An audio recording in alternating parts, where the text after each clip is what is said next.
Dengan hadirnya HP ini, sebenarnya Infinix sudah satu langkah lebih maju daripada brand lain.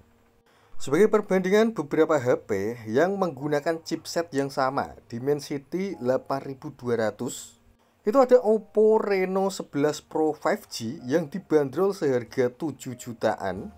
Kemudian dari Xiaomi ada Xiaomi 13T yang dibanderol seharga 6 jutaan. Tapi HP ini dibanderol seharga 4 juta saja guys. Kalau dilihat dari chipsetnya sama dengan brand-brand yang saya sebutkan tadi. Tapi apakah sama juga terkait dengan fitur-fitur dan kelebihan yang ditawarkan? Dan silahkan simak video ini sampai selesai dan jangan lupa subscribe. Oke, yang pertama, HP ini mempunyai kelebihan adanya lampu RGB yang diletakkan di belakang guys. Dan ini bisa difungsikan sebagai lampu notifikasi coy. Desain bagian belakang juga simple. Dan di sini Infinix ingin menghadirkan desain HP futuristik yang didesain ala-ala gaming coy. Dan menurut saya dari segi tampilan cukup menarik ya. Apalagi bagian depannya coy. Bezelnya tipis banget. Dan ini membuat tampilan layar dari HP ini terlihat lebih luas dan lebih lega coy. Dan untuk tampilan home screen dibikin berbeda dengan seri Infinix yang lain cuy. Tema dan wallpaper dibikin ala-ala gaming yang menurut saya selaras dengan desain HP ini. Dan kalau bicara soal layarnya, ini bukan layar kaleng-kaleng sih. Menggunakan panel AMOLED dengan resolusi Full HD Plus 1080 x 2400 pixel. Dan tidak hanya itu, ukuran layar dari HP ini mencapai 6,78 inch. Itu hampir mendekati 7 inch coy. Dan itu gede banget, mantep.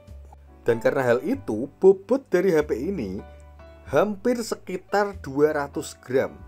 Dan hal itu berdampak pada penggunaan sih. Jadi penggunaan dalam kurun waktu yang cukup lama akan membuat tangan kita terasa pegel guys. Dan sebagaimana HP flagship, HP ini dilengkapi fitur HDR yang bisa memutar video sampai 4K. Sedangkan untuk suaranya, HP ini sudah dibekali dual speaker stereo dari JBL.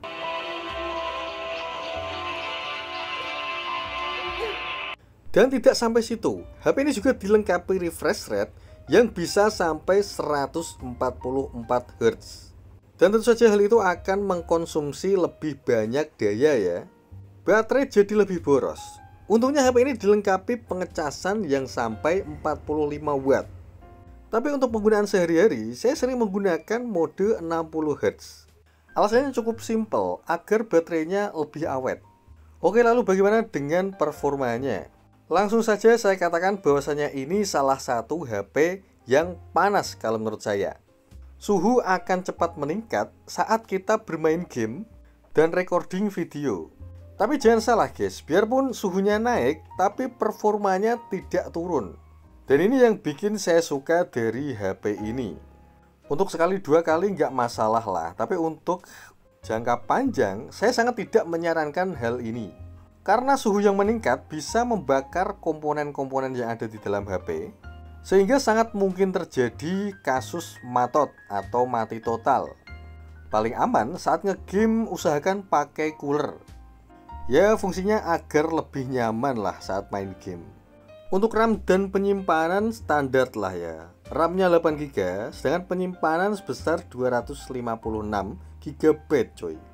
Oh ya, ada satu fakta menarik nih. Jadi tidak semua HP yang chipsetnya sama, itu performanya sama juga.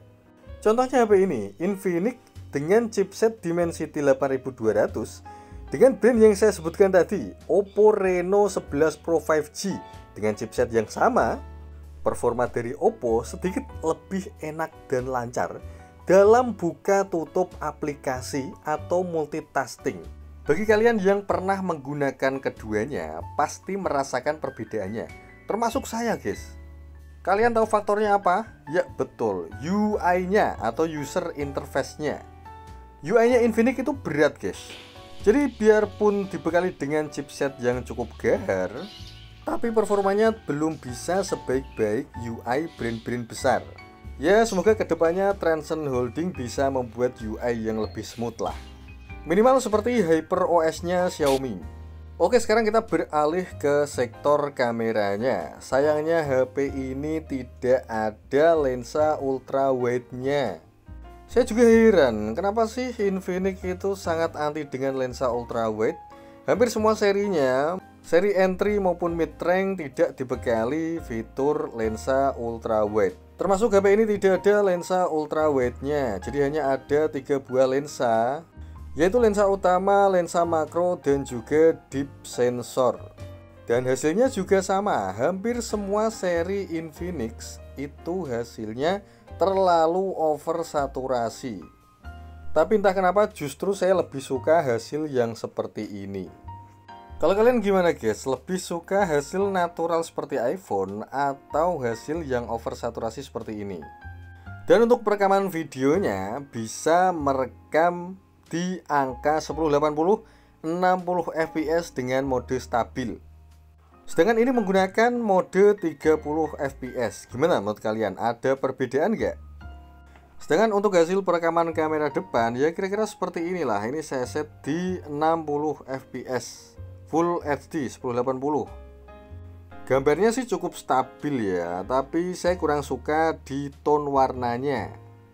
Warna kulit terlihat memerah ya. Ya mungkin dengan sedikit editing akan lebih baik hasilnya. Dan itu tadi adalah sedikit review singkat dari HP ini, Infinix GT20 Pro. Gimana menurut kalian guys? Apakah worth it HP ini digunakan di tahun ini? Silahkan tulis di kolom komentar. Dan terima kasih sudah mengikuti video ini sampai akhir. Silahkan pencet tombol like jika kalian suka, dan klik subscribe untuk berlangganan agar kalian tidak ketinggalan info terbaru. Dan see you guys, assalamualaikum warahmatullahi wabarakatuh.